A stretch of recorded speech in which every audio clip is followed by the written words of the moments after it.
Quite a shocking parable this morning, but those are the purposes of the parable, to wake us up and to make decisions for the kingdom of God.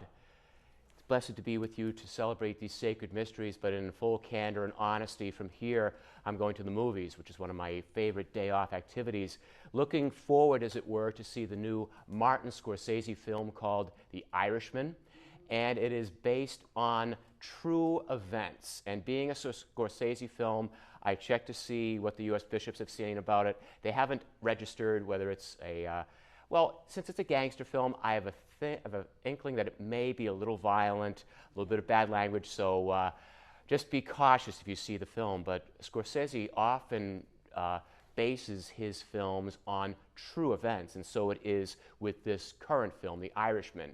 It's based on a story of Frank Sheeran, who apparently was a hitman for the mafia in Buffalo, New York.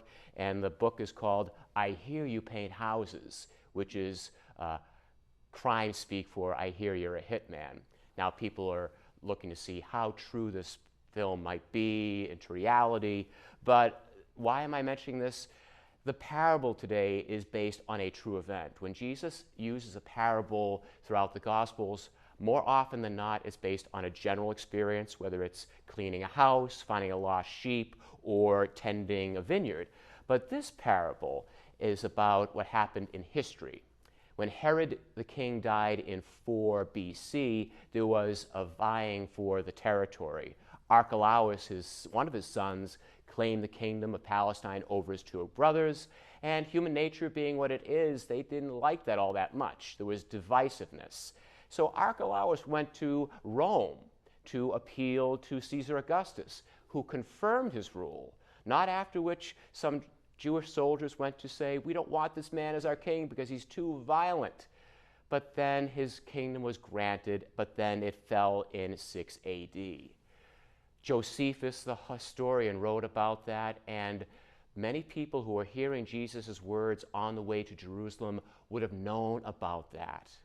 An example, though, and the lesson is that the Lord is involved in history. He was a fully human being, fully divine. He was responsible for creation and redemption. God is not detached from our human everyday events, being that of empires or our own day-to-day workings in our neighborhood, especially in our church. God is creator of time and redeemer of time, since his Son, Jesus Christ, came in to redeem all people. Christ knows human nature through and through, fully human, fully divine, and he calls all people, fully human, to enter into his kingdom in a radical decision. We are created in his image, given many, many talents to share in the ruling power of Christ, who rules from his cross. This final parable is spoken just before he enters Jerusalem, where he is going to empty himself totally of all of his blood, sweat, and tears to establish the final working of the kingdom. People expected that at this moment the kingdom would be truly established, but it's just the beginning. People will hear about Jesus Christ's passion, death, and resurrection, but then they are called to wait patiently for Christ's final appearance, as we are doing in these days towards the end of the church year. Radical decisions have to be made.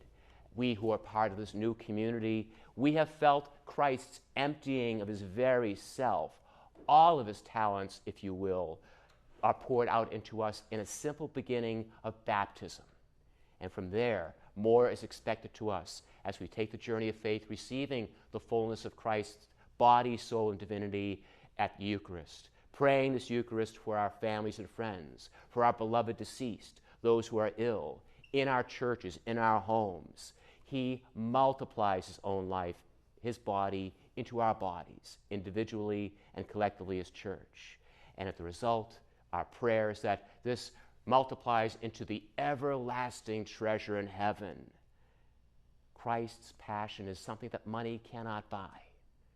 May we thank the Lord for the many times and talents he has given us.